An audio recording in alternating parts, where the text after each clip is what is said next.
स्वामी। राधा स्वामी दयाल की दया, राधा स्वामी सहाय, राधा स्वामी। मैं सविता राधा स्वामी कुल मालिक राधा स्वामी दयाल के वचन फरमा रही हूँ। मुझे किसी बच्चे ने अपना जीवन का हाल बताया तो उसी की अवस्था सुनकर जानकर राधा स्वामी दयाल ने मुझसे इस मामले में वार्तालाप किया कि ये कौन सी अवस्था है और दुख क्यों हुआ। मैंने दयाल जी से इस मामले में वार्तालाप जारी रखकर उनसे मसला हल करवाया। तो जो जन मानेंगे वो धन्य होंगे।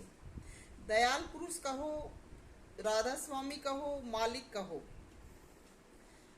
ने मुझे बताया कि ये धरती पर रहने वाले प्राणी या जन भूतकाल में होने वाली घटनाओं पर ज्यादा विश्वास करते हैं और भविष्य में इनको कोई विश्वास नहीं है। तो स्वामी जी ने फरमाया है कि महाभारत में श्री कृष्ण ने अर्जुन को उपदेश दिया था कि हे पार्थ, तुम अपने आप को मुझ में गला दो, दुख मिट जाएगा। इसके अतिरिक्त तुम कहीं भी दिल को लगाओगे दुख में पहुंचोगे, क्योंकि इस नश्वर जगत में कोई भी चीज स्थायी नहीं है। लेकिन यहाँ पर मैं एक आध बातें भूल गई थी, तो यहाँ दूसरी बात और भी आ गई है, उस वक्त लिखने में रह गई। तो यहाँ जो श्री कृष्ण का जो उपदेश है ये भी दिल का मैटर है, ये आत्मा का मैटर नहीं है। तो उन्होंने ये उपदेश दिया था, तो ये जीवों को समझाने के लिए प्रयोग किया गया है, क्योंकि जीव बिना उदाहरण के मानते नहीं है। तो उन्होंने उस वक्त कहा था कि ये संसार नश्वर है, इसमें कोई भी चीज स्थायी नहीं है और चीजों का स्थायीपना ना होना ही दुख है। इसी कारण पूरा संसार दुख में बना हुआ है। किसी के दुख का कोई अंत नहीं है। दूसरा दुख शरीर को धारण करके सुचारू रूप से चलाने का है, और शरीर को सुचारू रूप से चलाना हमारी सामर्थ्य से बाहर है। तो ये दुख भी हम नहीं मिटा पाते हैं। किसी ने शरीर को चलाने के कोई तरीके बता दिए हैं, किसी ने कोई तरीके बता दिए हैं। तो सभी अपने विधि व तरीके के अनुसार ढालना चाहते हैं, मगर जो शरीर के डॉक्टर हैं वो कर्म का लेख सिद्धांत नहीं जानते हैं कि शरीर को कर्म के अंतर्गत चलाया जा रहा है, जिससे निदान संभव नहीं हो पा रहा है। कुछ समय के लिए रोग ठहर जाता है या फिर ठहराव के दौरान शरीर धीरे धीरे मृत्यु गति को पहुंच जाता है, मगर रोग सही नहीं हो पाता। मृत्यु के बाद दोबारा फिर वही जर्नी शुरू हो जाती है। तो रोग बीमारी कर्म प्रदत्त है, इसको हम परमात्मा का भजन स्मरण करके मिटवा सकते हैं। तो हमारा वार्तालाप दयाल पुरुष से वार्तालाप का चल रहा था। तो हम प्राणी यानी प्राणों वाले तो सभी हैं, पर इंसान योनि ही सीख समझ का जज्बा रखती है। फरमा रहे हैं कि आज जगत में नाम पर राधा स्वामी मत ही जोरों पर है। राधा स्वामी मत भी जीव की शारीरिक आवश्यकताएं जुटाने में लगा है। जितने भी तबके राधा स्वामी मत के चले हुए हैं उत्सव के रूप में भोजन पानी देने तक जुटे हैं। बाकी मत की वास्तविक शिक्षा तक कोई नहीं पहुंचा। गुरु भी फंसे हुए हैं, इसलिए भक्ति का नामो निशान नहीं है। कोई गुरु चेलियों के घमंड में मर रहा है, कोई गुरु चेलियों के घमंड में मर रहा है, कोई पति कोई गुरु औरत रूप में है तो पति के घमंड में मर रही है, आदमी रूप है तो पत्नी व संगियों के घमंड में टूटा फिर रहा है, कोई संपत्ति कार व्यवहार में फंस रहा है।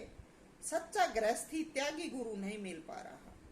इसी कारण सबकी नैया बीच में अटकी हुई है। बहुधा गुरु ही फंसे हुए हैं अपनी पार्टी बढ़ाने के चक्कर में फंसे हुए हैं, अपने अनुयायी दिखाने व बढ़ाने के चक्करों में घिरे हुए हैं, या फिर अपनी पूजा व सेवा करवाने के चक्कर में जीवों को फंसा रहे हैं।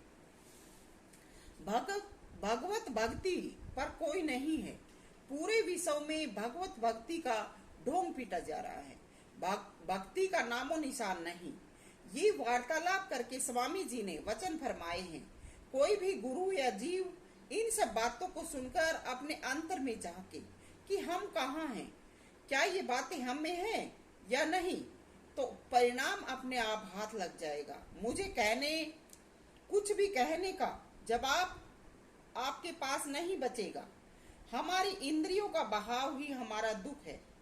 इसके विपरीत कहीं कहीं जीव बिना इच्छा के भी फंसा दिया जाता है। तो जहाँ ऐसा किया जाता है वहाँ छूटने में कोई दुख नहीं होगा, क्योंकि संसार है, इसमें सभी प्रकार के जीव हैं। जैसे पक्षी योनि है, इस योनि में जीव बिना कहे मारने को दौड़ता है, या यहाँ अज्ञान नहीं, पूरा योनि भोग है। जीव को कोई ज्ञान व समझ नहीं दी जाती। इन्हीं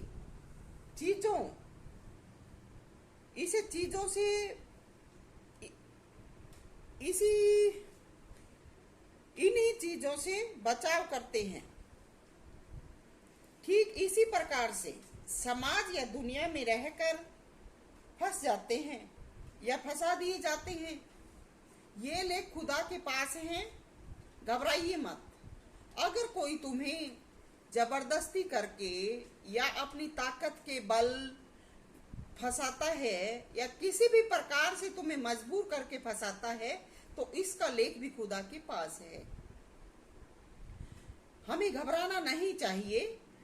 परमात्मा सभी को देख रहा है, मगर भगवत प्रेमियों को अपने दिल से नहीं, आत्मिक रूप से बचना चाहिए।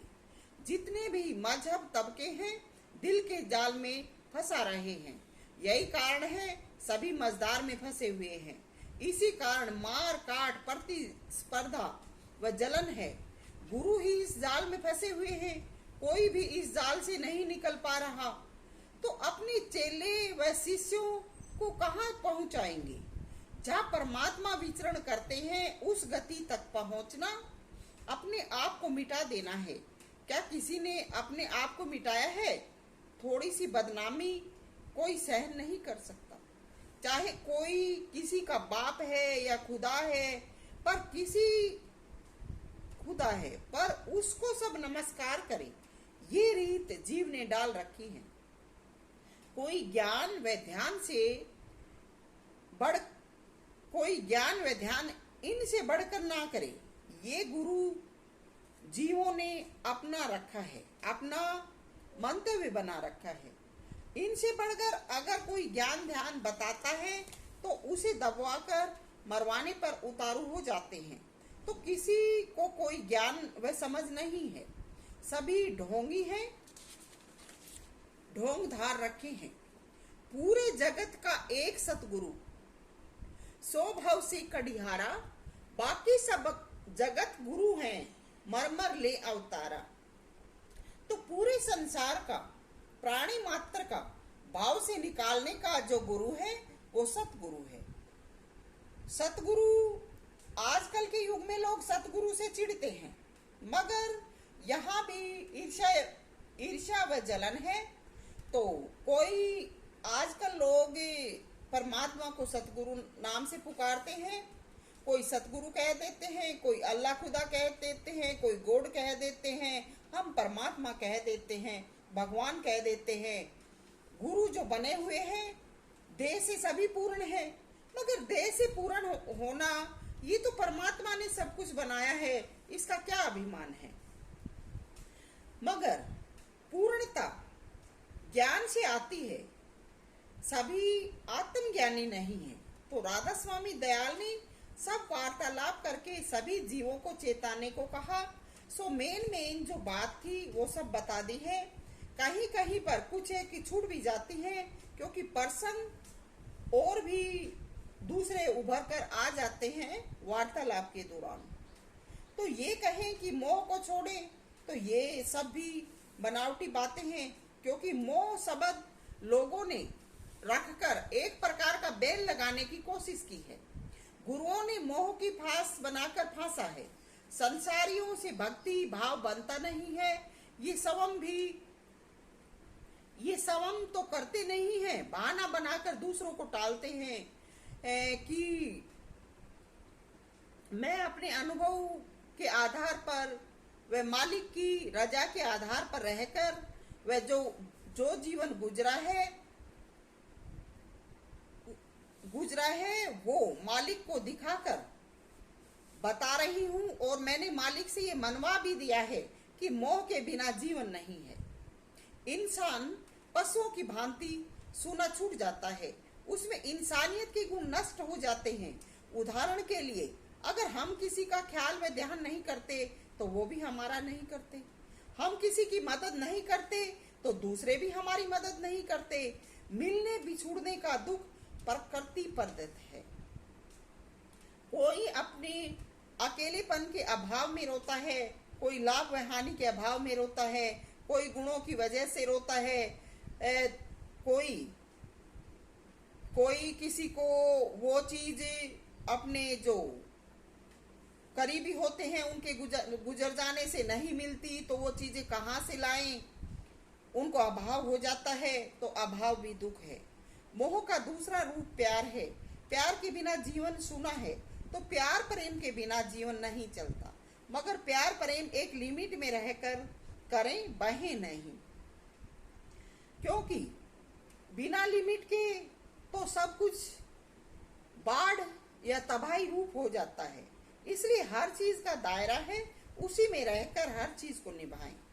एक कोई दंपति थे, मेरे घर आना जाना हुआ, मेरे पास क्या बात है, परमात्मा की कोई सुने तो ठीक है, नहीं तो मेरा वक्त क्यों मैं अपना बर्बाद करूं। मेरे पास से बिना काम की बातें सुनने का कोई वक्त भी नहीं है। तो उन दिनों में बातें काफी 5-6 साल के करीब हो गई। मेरा बेटा एक्सीडेंट हो गया था, उसको चोट आ गई थी, तो वो हमारे घर हालचाल पूछने आए थे। तो जिक्र चल पड़ा। मैंने बताया कि मांस मिट्टी अंडे ना खाओ, वह संसार में हंसी मजाक के रूप में अपनी पत्नी को ही लो, किसी भी दूसरी औरत जाति को माँ बहन या बेटी के रूप में माने। दोनों ही दंपति, औरत व आदमी, इसी प्रकार से संसार में बढ़ते। तो यहाँ तक बात चली क्योंकि शुरुआत थी, शुरू में यही तक बताया। घर भी चलवाना था। परिणाम क्या हुआ, दोनों एक दूसरे पर डूब गए। कहाँ का सत्संग, कहाँ का गुरु, कहाँ का भगवान, कामी हो गए, वासनाएं बढ़ा ली। अब वासना कभी पूरी नहीं होती, तो क्यों माने मुझे और क्यों माने भगवान को। जब दोनों वासनाओं का शिकार हो गए तो मैं कौन। तो वासना कभी पूरी नहीं होती। जीव जब सत्संग लाइन पर आता है तो उसके मन के ठहराव के लिए ये छूट दी जाती है। धीरे धीरे मन को कंट्रोल करना चाहिए, परंतु आज तो पति पत्नी में काम संबंध है तो जीवन माना जाता है, नहीं तो छोड़ देते हैं, एक दूसरे को छोड़ देते हैं। ये कोई प्यार नहीं है, कोई आत्मीयता नहीं है। ये चराचर जगत में हर जीव में अगन प्रक्रिया है। इसे प्यार न माने और इस क्रिया में बहे नहीं। परमात्मा मिलने का ये तरीका नहीं है, मगर समाज दुनिया को चलाने के लिए छूट दी जाती है ताकि आपस में राग द्वेष ना बढ़े। तो परमात्मा प्रेम में रूह को निस्वार्थ, निकाम व निष्काम होना पड़ता है। ये आजकल पति पत्नी जोड़ी बना बनाकर भगत होने का ढोंग करते हैं। ये काम रूपी कीचड़ में फंसे हुए हैं। ये परमात्मा की छाया के कहीं कोसों दूरी के करीब भी नहीं है। जब बाहर प्रकृति में दो का एहसास करा रहे हैं तो समझो ये कामी कीड़े हैं। इनकी वासना शांत नहीं हुई है, ये भगवत प्रेमी नहीं है। कोई जिज्ञासु सवाल कर सकते हैं कि हम तो ऐसे नहीं रह सकते। तो यहाँ उत्तर मिलता है कि आप सामान्य जन बनकर जिए, आपको कोई मजबूर नहीं कर रहा है। आप जहाँ हैं वहीं रहकर अपना जीवन संतोष से बिताएं। जो मिले नसीब मानो, नहीं मिले तो नसीब मानो। किसी के जीवन में बकवास करने की कोशिश ना करो। अपने आप को गुरु या खुदा कहलाने का ढोंग मत धारो। मर तो रहे हो और भी कुकत में फंस जाओगे। तो भक्ति बहुत ही कठिन चीज है। नहीं कर सकते तो शांति से जो जीवन मिला है मालिक से उसी का शुक्रिया अदा करो। कुछ करने की हिम्मत व हौसला मांगो। अपना जो कुछ न कर सकने की कर्म गति है उसके लिए मालिक से क्षमा याचना मांगो। दिन में 2-3 बार ऐसा करो, इंसानियत का गुण आप में आएगा, वह मालिक तुम्हें बख्श देंगे। समाज दुनिया में दंगे फसाद व उपद्रव ना करो। ये दुनिया कुल मालिक ने बना रखी है, आपको इसे शक्ति पहुंचाने का कोई हक नहीं है। इसी के साथ सविता को आराम फरमाने की इजाजत दें। समय मिलते ही फिर रूहानी सफर में मुलाकात होगी। सभी को प्यार व आशीर्वाद। राधा स्वामी। मोजाधीन। राधा।